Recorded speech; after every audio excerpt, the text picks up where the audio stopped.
We got another day of NBA action. And with FanDuel, every night is a watch party. So it's time for your FanDuel crew to make their bets. So, what's the move tonight, gang? You know the new customers who bet $5 get $150 back in bonus bets? Woo-hoo, we're heating up, fam. Bet all the stars with all your friends and make every moment more, only on FanDuel. New customers bet $5 get $150 back in bonus bets. Make every moment more with FanDuel, America's #1 sportsbook. It goes down in the DM. It go down in the DM. 21 plus and present in Virginia. First online real money wager only. $10 first deposit required. Bonus issued is non-withdrawable bonus bets that expires 7 days after receipt. See full terms at FanDuel.com/sportsbook. Gambling problem? Call 1-800-GAMBLER.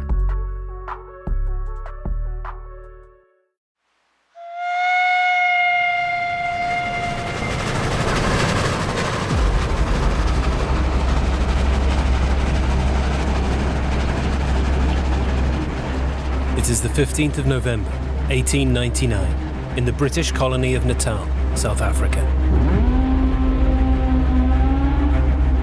100 miles northeast of Durban, an armoured train steams across the South African plains towards the tiny settlement of Chivli. Bristling with a naval gun and a company of British troops, the train is a formidable sight as it cuts through the vast, sunburned frontier of the empire. It is just a month since thousands of Boer troops poured across the borders of the British colony, a surprise assault preempting a massive British invasion of the Transvaal, an Orange Free State.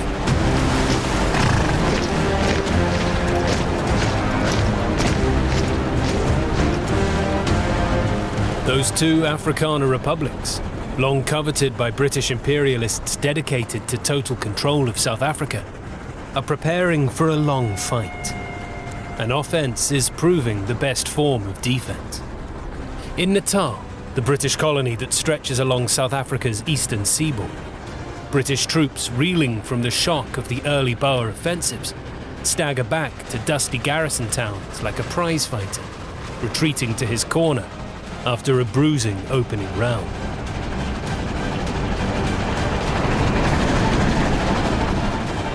The armoured train, uncoiled like a snake, is designed to send a message to the mainly Dutch-descended Boers. The British Empire will strike when and where it pleases in South Africa. Dispatched from the garrison at Estcourt, its mission is to secure a bridge at Colenso across the mighty Tugela River, an immense natural barrier of strategic significance for any hoping to invade the Afrikaner republics from Natal. Aboard the armoured train, a young khaki-clad journalist on the cusp of his 26th birthday scribbles notes and banters with the officers of the Dublin Fusiliers.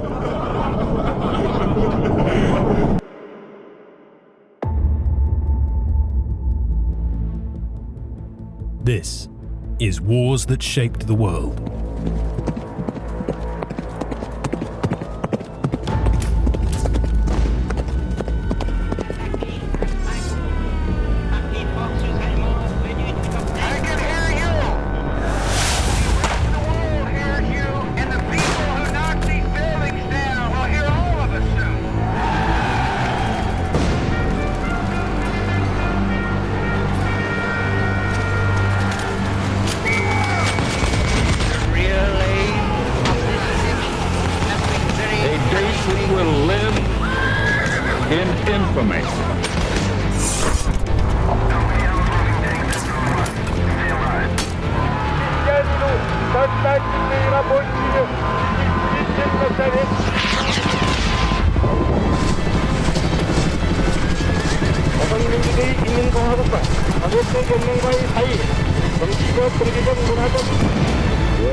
Слава Україні!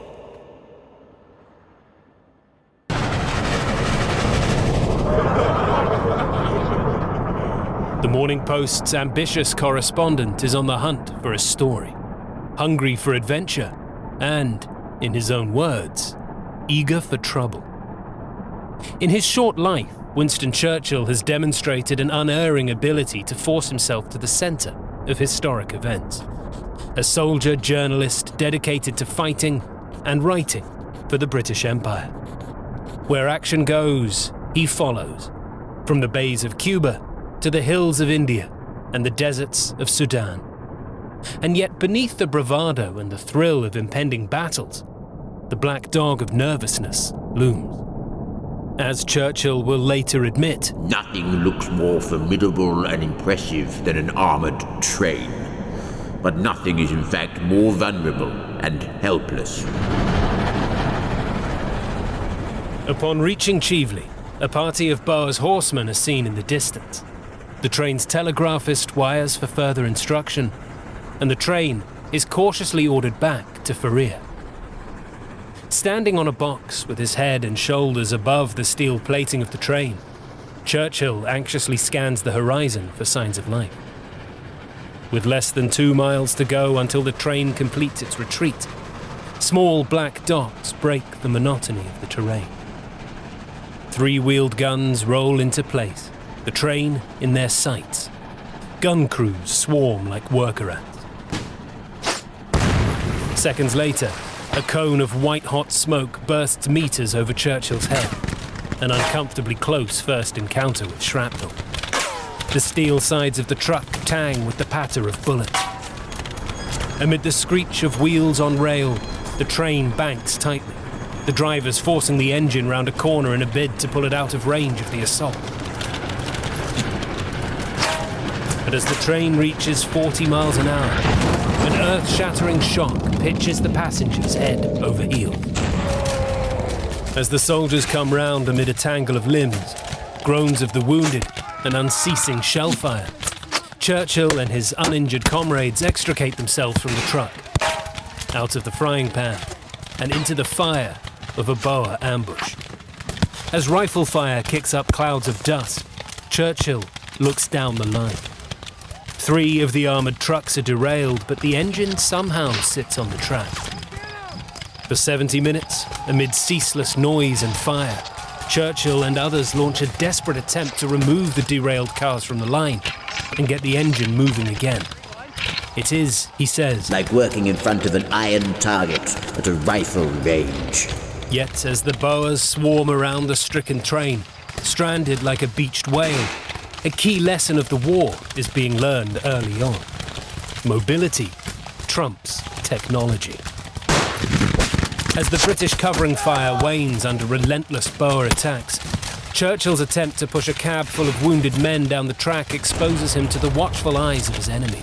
100 yards away, a man dressed in dark flapping clothes, slouched hat pulled tightly over his head, has Churchill in his sights. Cornered by his enemies, grasping hopelessly for the pistol he has lost in the chaos of battle, Churchill makes a desperate break for the cover of a nearby riverbank. But on the other side of the railway, a rifle-wielding horseman clatters into view, cutting off any hopes of escape. The horse stands stock still. So does Churchill. Heads up. I had absolutely no chance of escape. Rues Churchill. If he fired, he would surely hit me, and so I held up my hands and surrendered myself as a prisoner of war. He will be neither the first nor last Briton to find himself humbled before the Boers.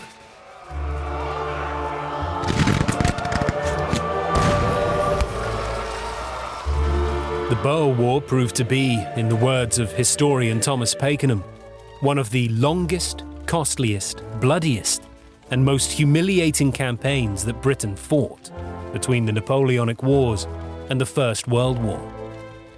In this podcast series, we will explore the causes, the carnage, and the contested aftermath of this grand imperial misadventure.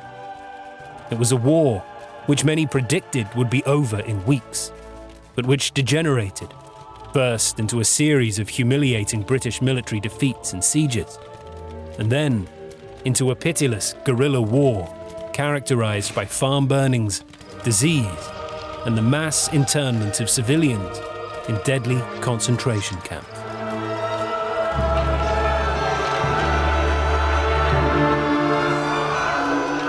In the first episode, we showed how British imperialists, obsessed with achieving domination of South Africa, helped to precipitate a conflict to seize the mineral-rich Transvaal, an Afrikaner republic that was home to the richest gold mines on the planet and thousands of restive British subjects. In this second episode, we will explore how a conflict that was expected to result in a swift victory for the world's most powerful empire led to a series of humiliating military reverses and devastating sieges, from the butchery of Spion Kop to the resistance of Mafeking.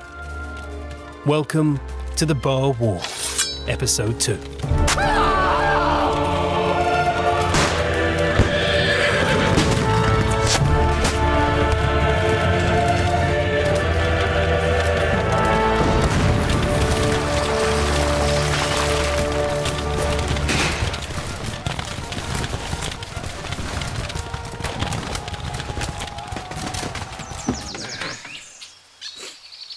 Sitting in the glaring heat of the Natal sun, Sir Redvers Buller, the heavily mustachioed, iron-haired commander-in-chief of all the British forces in South Africa, has much to ponder. The opening weeks of the war, it's fair to say, were not supposed to go like this. Buller left England just weeks before, amid scenes of patriotic revelry, the sounds of Rule Britannia ringing in his ears as he left Southampton docks on the same steamer as young Winston Churchill. It was a proud moment for a general unused to the limelight. But the thrill of the crowds has worn off quickly. The loss of the armoured train and the capture of Churchill is but the latest in a series of self-inflicted mishaps and avoidable blunders that have put the spring in the step of the Boers. First, there was the Battle of Talana Hill, which cost nearly 50 British lives and hundreds captured and wounded.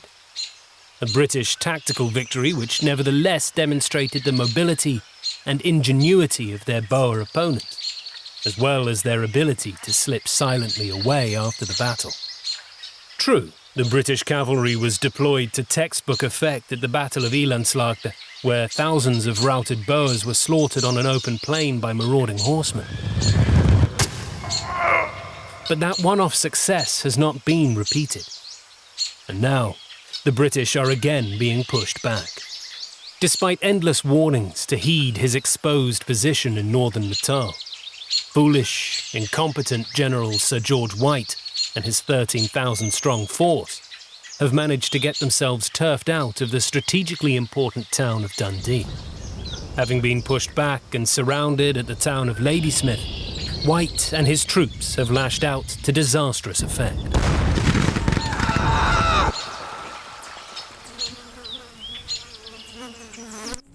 In one of the most humiliating days in the recent memory of the British Army, thousands of White's troops have been outfought at the Battle of Ladysmith.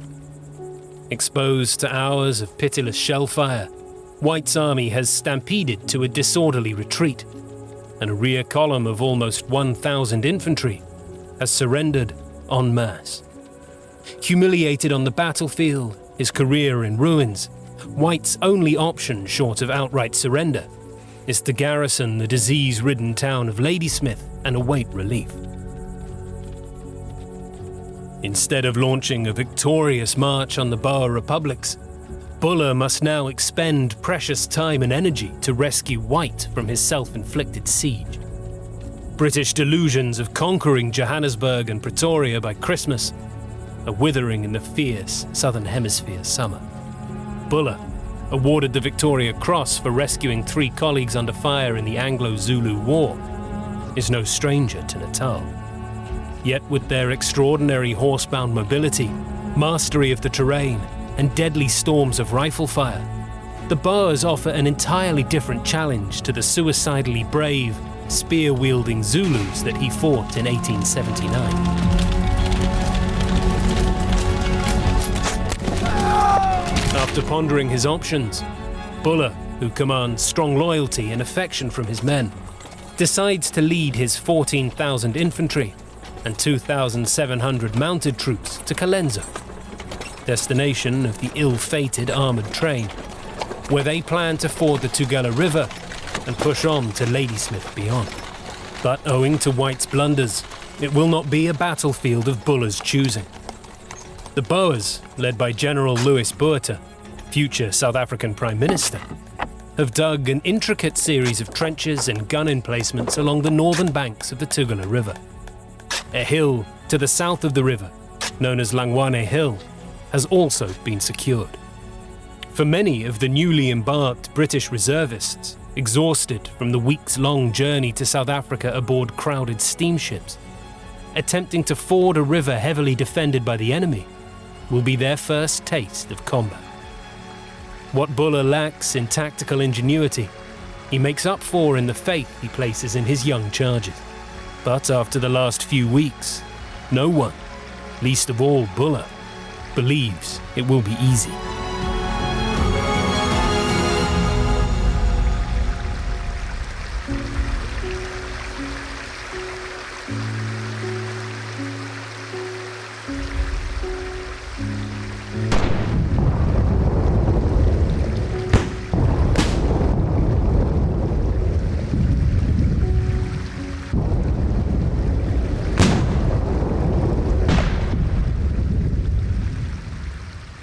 At break of dawn, on 15th of December 1899, the thunderous sound of British artillery fire drowns out the roar of the Tugela near Colenso.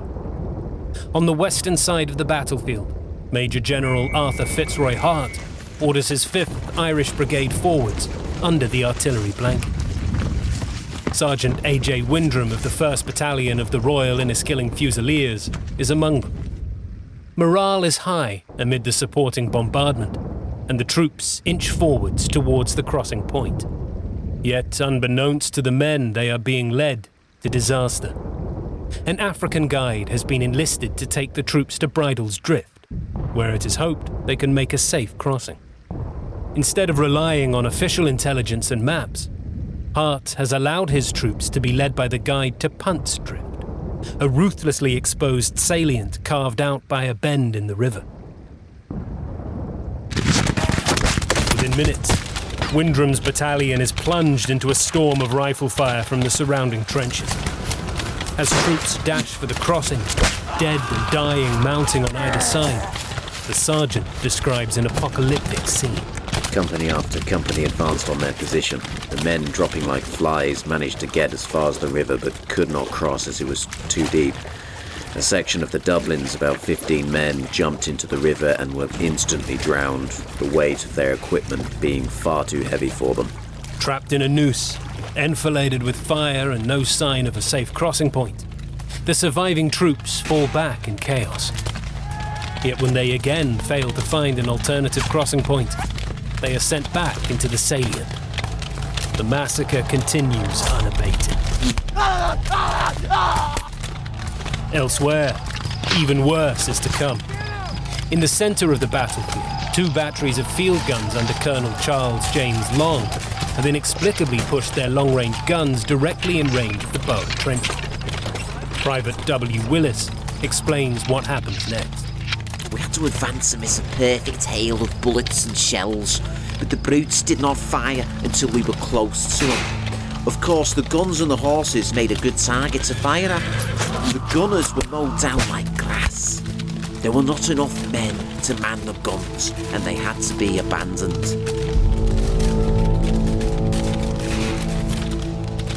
Viewing the carnage from further back in the reserve lines, Private Martin of the 1st Rifle Brigade recalls the sound of the dying as a third of the gunners are annihilated in one of the most destructive volleys of the war.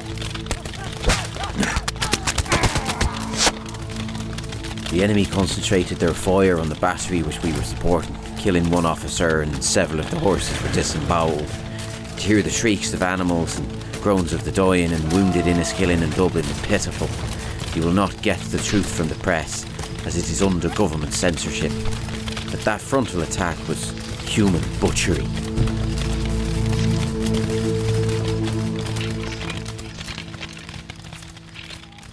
With his guns immobilized, and the artillery thoroughly ineffective against the well-dug riverbank trenches, Buller is fast running out of options. With such heavy losses apparent in the frontal attacks, only one of 4 infantrymen has been committed to the action, with every attempt at crossing the river repelled and no hope of a breakthrough. Buller calls the assault off after several attempts to recover the stranded guns. It's been a fiasco, and 143 British troops lie dead and dying on the ground. For hundreds more wounded and captured, their war is as good as over. There will be no quick relief for White, or his increasingly beleaguered garrison at Ladysmith. The Boer republics seem a very long way off.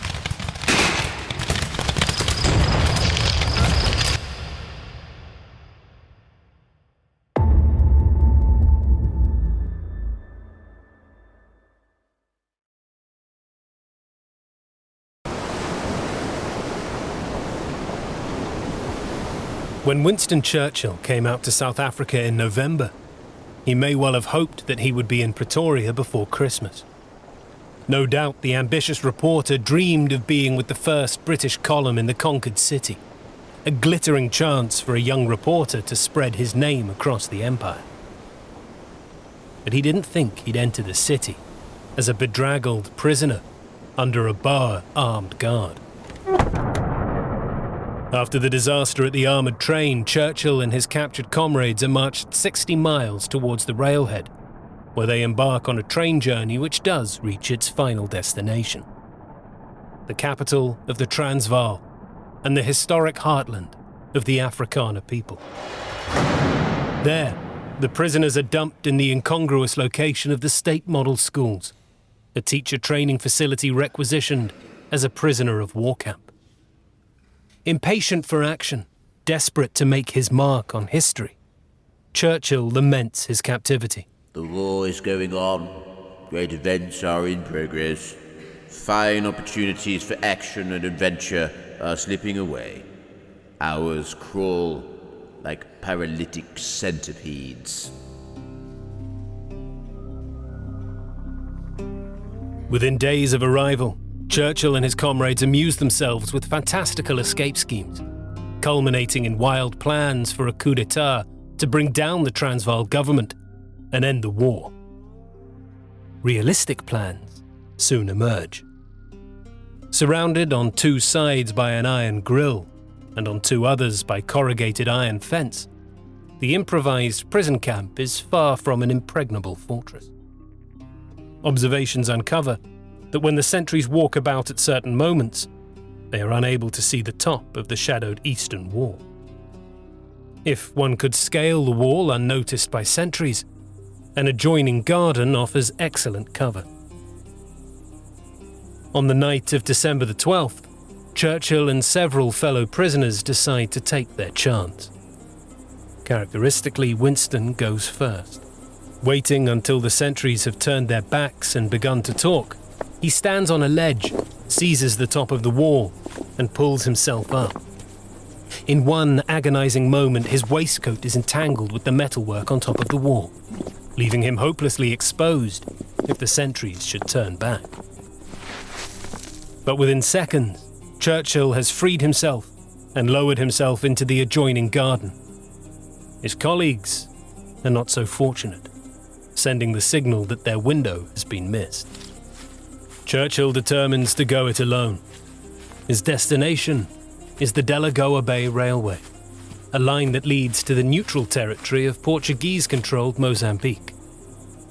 Finding his way to the railway after hours of walking in the Pretoria night, Churchill crouches by the track.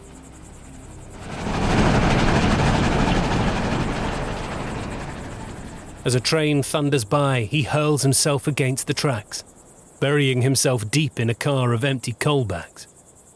He quickly falls asleep. Hours later, half blinded by the sun, he awakes.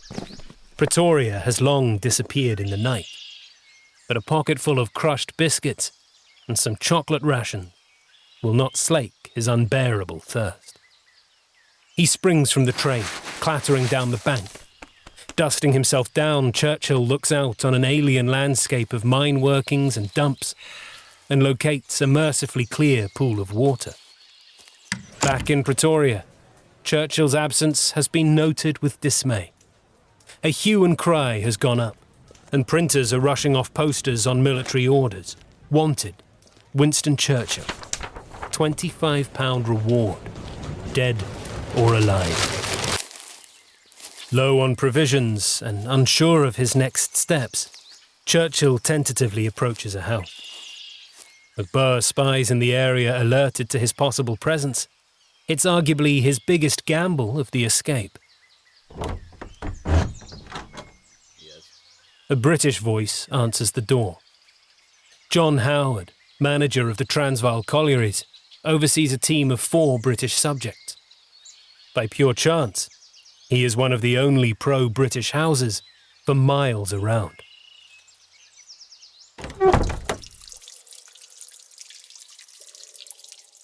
That night, Churchill shelters in a coal mine, scuttled over by rats but safe from the prying eyes of Boer spies. Alongside his hosts, he concocts the last stage of his escape plan. A final train journey into Portuguese territory, hidden in a consignment of wood by a Boer sympathiser. The train reaches the busy frontier depot of Komatipoort, held in the depot for several agonising hours, concealed between bales and surrounded by the chatter of Boers who may launch an inspection at any time. Freedom has never seemed further away. At last, the train inches forward. Peering through a chink in the car after several hours, Churchill sees Portuguese guards. Freedom at last. Elated, he fires his revolver into the air between stations in an ecstatic release of weeks of tension. Slipping out unnoticed at Lourenço Marques, colonial capital of Portuguese Mozambique, he astonishes the British consulate with his unexpected arrival. The news he hears during his absence is enough to sober him up. General Buller's devastating defeat at Colenso has capped off a run of serious defeats at Magersfontein and Stormberg, which are quickly christened as Black Week. 2,776 British soldiers have been killed, wounded, and captured during the week. An immense psychological blow for an army and a public who expected a walkover victory. Churchill's miraculous escape from the Boers provides the shaft of light that the public requires in a dark period. His escape, alongside his flair for self-promotion, will eventually bring him the international fame he craves. Dismayed by the reverses, Churchill will instantly return to Durban, where he will enlist in the army with a commission in the South African Light Horse. It is not the last the Boers will see of him.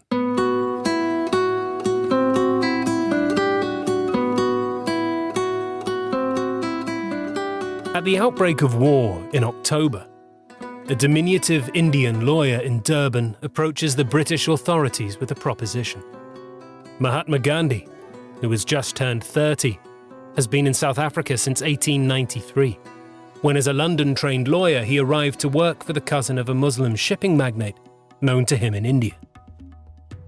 In 6 years, Gandhi has become a crusading campaigner for the rights of the Indian community in Natal, many of whom were brought over as indentured labourers to work on Natal sugar plantations in pitiful conditions. It is a crucial period of life that will shape his destiny, and that of the entire British Empire. Outraged by the abject racism and casual violence that his countrymen face at the hands of South African whites, Gandhi himself is unceremoniously thrown off a Pietermaritzburg train after refusing to leave the whites-only first-class area and subject to several police beatings. He has, nevertheless, an acute political sense of how to work with the authorities to improve the lot of his community. His natural sympathy for the Boers at the outbreak of the war is subsumed by his ambitions for his countrymen. My loyalty to the British rule drove me to participation with the British in that war. I felt that, if I demanded rights as a British citizen, it was also my duty to participate in the defense of the British Empire. I held them that India could achieve her complete emancipation only within and through the British Empire. In order to convince the authorities of the loyalty of their Indian subjects, Gandhi offers to raise an Indian ambulance corps to serve on the front line. Rebuffed, he tries again, insisting that Indians are ready to do duty for their sovereign on the battlefield. Perhaps it is the early setbacks of the war that caused the British to acquiesce. And within months, the ambulance corps mobilizes over 1,100 free and indentured Indians. The work will be tough. The Indians will follow the white soldiers from camp to camp, taking care of stragglers, walking up to 25 miles a day, and sleeping in the open. They will be exposed to rifle and shell fire, and the pitiful sight of the dead and dying. But Gandhi hopes that their action will finally bring them the respect they deserve from their imperial master. This theory will be put into practice under the most extreme conditions.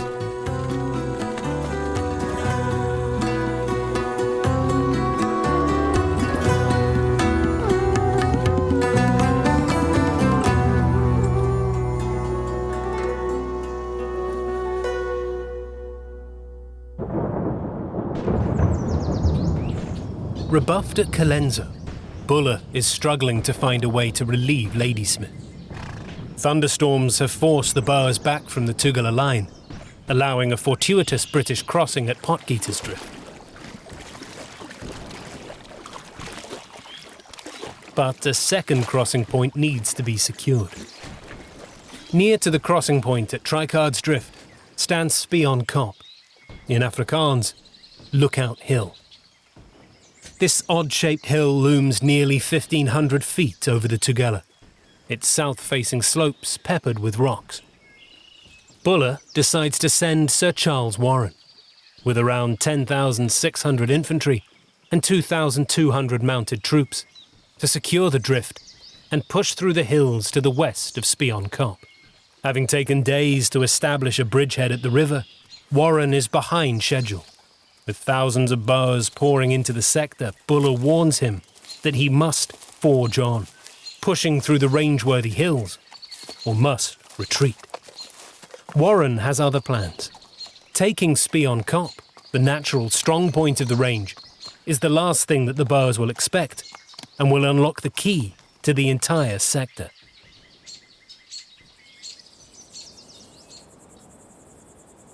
Under cover of darkness on the night of the 23rd of January 1900, 2,000 men, supplied with just 20 picks and shovels to dig trenches, make their way to the summit of the fateful hill.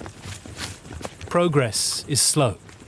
As night gives way to day, dense mist covers the hills, and the head of the column keeps losing contact with the followers. Troops, exhausted from a week of fighting and marching, stumble and cut themselves on the rocks that dot the slopes. For all that, the taking of the hill is relatively straightforward. Rushing forward, bayonets slicing through the mist, the exhausted Brits overrun a small Boer emplacement.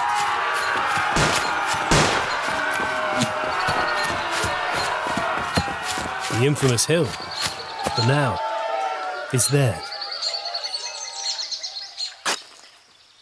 Using their tiny allowance of tools, around half of the British set about digging in while the rest lie idle.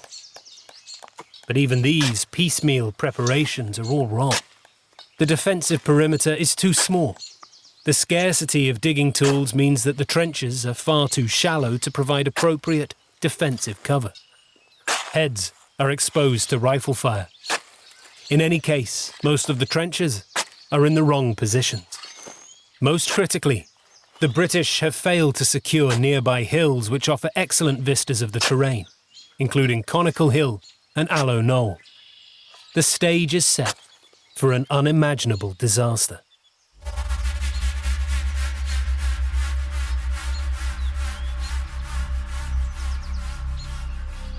Just a quarter of a mile to the north, Boer General Louis Botha knows, like Warren, that Spion Kop is key to the area.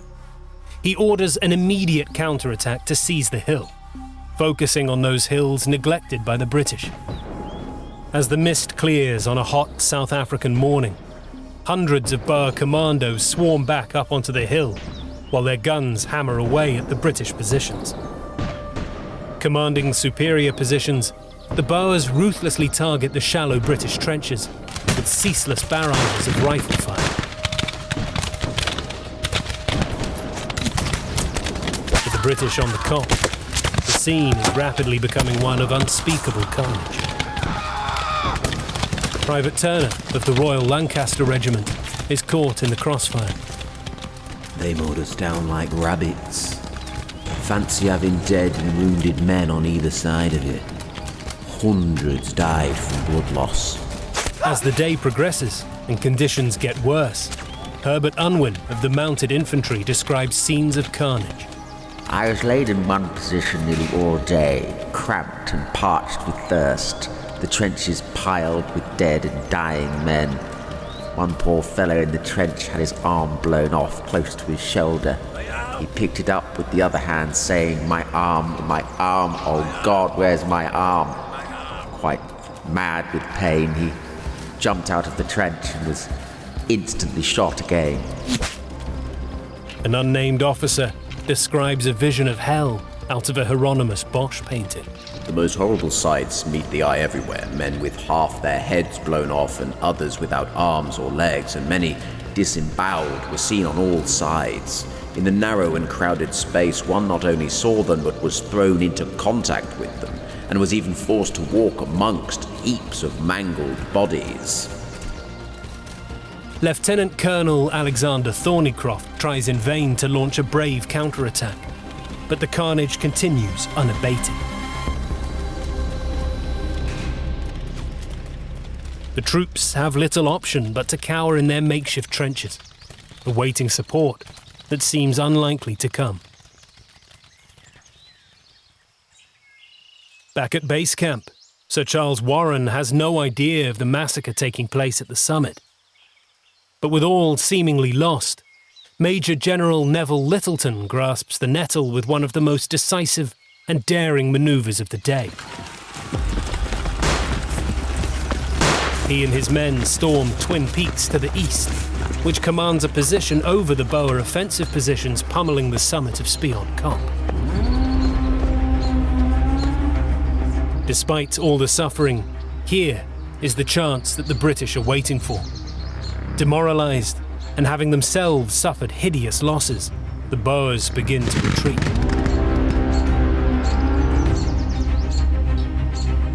The tragedy for the British is that they do not realise they have won the day. Thornycroft, mentally broken by his experiences and convinced that Warren is not going to relieve the hill, believes they must retreat while there is a chance.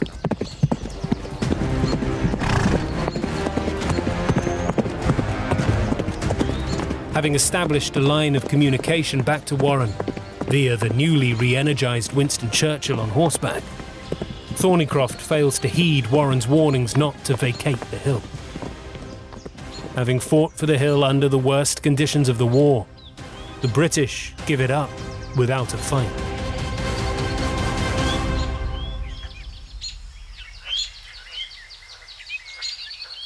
The next morning, an astonishing sight is witnessed by General Botha. A small number of Boers have retaken the summit. The 243 dead soldiers, lying 3 deep in the shallow trenches, are left to the valiant efforts of the Indian stretcher-bearers. An Indian mule train moves up to the Kop, carrying water to distressed and dying soldiers who lie powerless on the plain.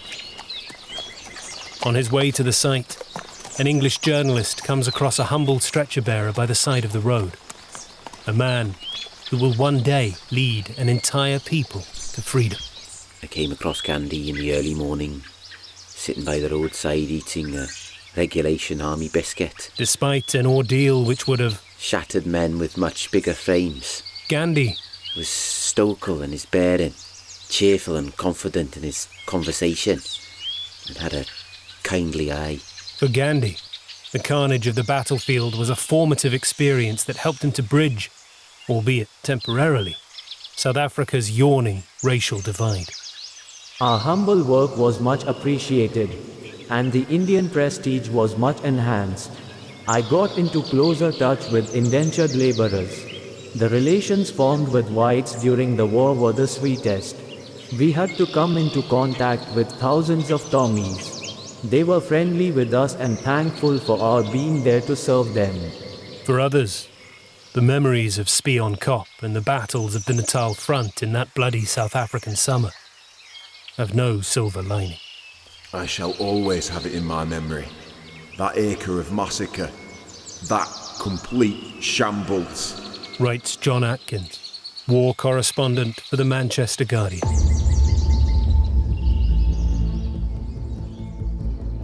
A war that the British expected to be over before Christmas is heading into its third month. After a series of bloody battles, Ladysmith is still closed off, and the British are nowhere near achieving their principal goal of conquering the Transvaal and securing British supremacy in South Africa. Immediately after the battle, survivors from the summit sleep fitfully, springing up in the dark without knowing what they are doing or where they are going. Others run around in circles, crying out for lost colleagues. For countless others, the nightmare is only just beginning.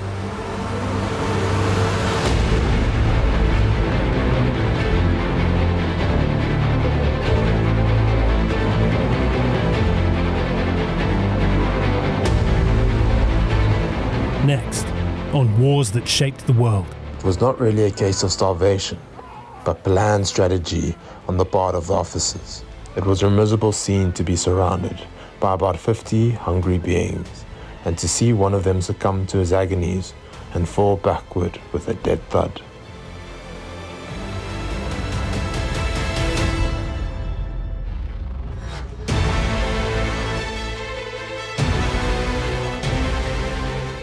Wars That Shaped the World was a Goalhanger Podcasts production. It was produced by Holy Smokes. This series was written by David Thomas. It was narrated by Paul Waggott. The producer was Neil Fearn. The executive producer was Tony Pastor.